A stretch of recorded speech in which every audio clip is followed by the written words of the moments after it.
Yang bikin saya itu kepingin masuk Islam itu kata-katanya Umi Irene Handono. Di Alkitab itu kata-kata bahwa Yesus mati di salib itu masih rancuh. Betul-betul dikatakan beliau itu mati. Padahal faktanya sekarang ketika seseorang itu dipaku di tangannya, itu bisa berhari-hari, berbulan-bulan itu nggak mati-mati. Kata Umi, faktanya ketika di Golgota, meskipun disiksa sekalipun, nggak bisa semata-mata itu mati, langsung mati. Paling matinya itu seminggu, kalau nggak dipatok burung gagak. Jadi ketika seseorang mati, itu ketika jantung itu kalau contoh ditahan sampai 1 jam nggak berdetak, itu baru bisa kita katakan mati. Paru-paru, ketika orang itu dikatakan nggak bisa bernapas 1 jam, itu bisa dikatakan mati. Tetapi ketika lambungnya ditusuk secara medis, ketika orang itu luka lambung, nggak bisa dia 1-2 jam langsung meninggal gitu, nggak bisa. Nah, itu yang jadi pertanyaan kita. Berarti nggak bisa dikatakan Yesus itu mati. Nah, akhirnya kan saya mengiyakan itu, dan saya yakin memang seperti itu. Nah, ya itu makanya saya itu juga mulai sangat terguncang hati saya kan. Mulai dari situ baru saya mulai belajar Islam. Umi Irene Handono. Itulah guru dari si calon pastor ini yang kemudian memberikan polemik bahwa Yesus tidak mati ketika disalib. Oke, sekali lagi kita runutkan. Ketika Nikolas mengatakan bahwa Yesus mati di salib itu, kisahnya masih rancu katanya. Kenapa? Karena dia mengatakan Yesus disalibkan dan dipaku jam 12. Kenapa jam 3 udah mati katanya? Faktanya menurut si Nikolas, kawan kita ini, seseorang dipaku tangannya itu berhari-hari, bahkan dikatakan berbulan-bulan baru mati. Kena tetanus gak sampai bulan kali ya.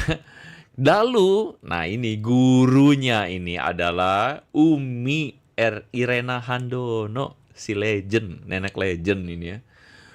Yesus katanya tidak mati pas disalib. Ini adalah polemik yang dimunculkan oleh Umi Irene Handono. Pertama-tama saya langsung tergelitik teman-teman untuk mengkomentari kata-kata dari Nikolas, kawan kita ini, yang mungkin saya kira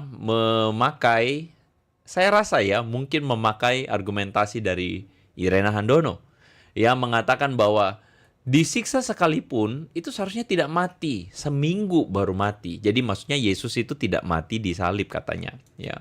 Lalu dia mengatakan bahwa secara medis henti jantung itu 1 jam baru bisa mati katanya. Jadi kalau jantung itu misalnya setengah jam tidak berdetak, itu belum mati katanya. Lalu kemudian mengatakan gagal paru, tidak bisa bernapas, itu 1 jam baru bisa mati. Jadi kalau begitu orang kalau nggak napas selama setengah jam itu masih hidup.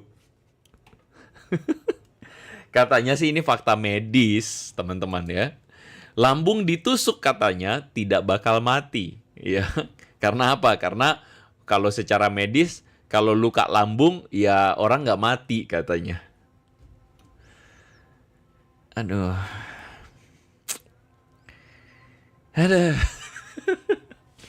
How long can a person survive? Berapa lamakah seorang bisa bertahan tanpa denyut jantung? Perhatikan ini baik-baik, bahwa henti jantung itu akan sangat fatal jika lebih dari 8 menit without CPR. Jadi tanpa resusitasi jantung paru. Jadi lebih dari 8 menit itu udah fatal, udah pasti keok sudah. Karena apa? Karena ketika henti jantung terjadi 5 menit, itu otak sudah rusak. Lebih dari 8 menit udah pasti mati. Itu dikatakan tanpa CPR, tanpa resusitasi jantung paru. Bagaimana mungkin Yesus mengalami resusitasi jantung paru? Kan tidak mungkin. Ya udahlah.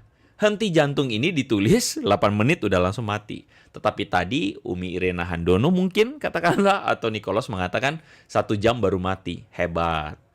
Fakta medis dari mana itu? Hebat banget. Nih, yang kedua, soal masalah apa? Soal masalah gagal paru, ya. Jadi tidak bisa bernapas. Kalau seseorang itu tidak bernapas atau tidak bisa bernapas, terjadilah kerusakan otak pada 4 menit pertama.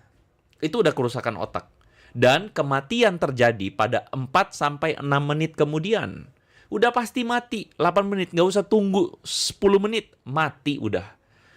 Jadi dari sini teman-teman, kita bisa melihat kualitas dari pikiran polemikus muslim ini yang katanya menurut data medis.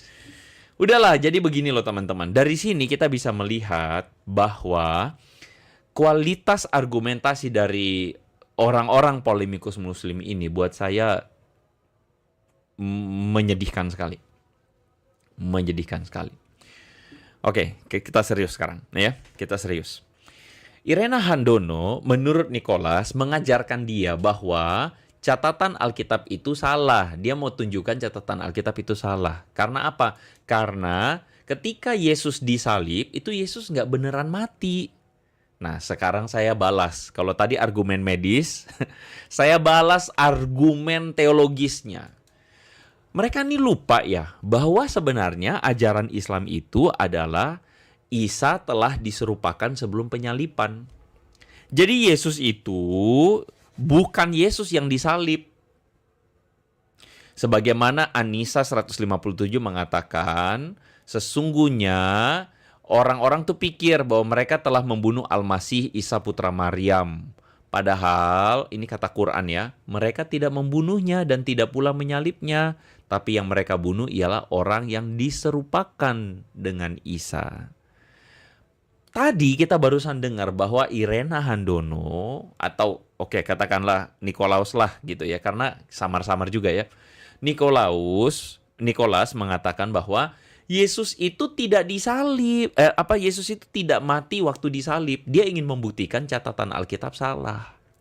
Tanpa dia sadari bahwa apa yang dia sedang argumenkan ini justru bertentangan dengan ajaran agamanya.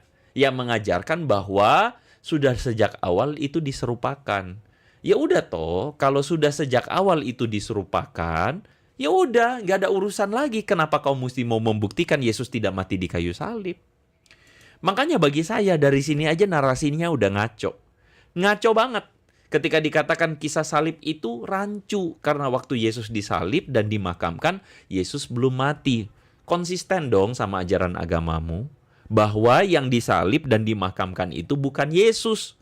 Tetapi orang yang diserupakan dengan Yesus. Gitu aja. Jangan bikin polemik yang kemudian memakan sendiri ajaranmu gitu loh. Ya. Nah, itu dari secara teologis.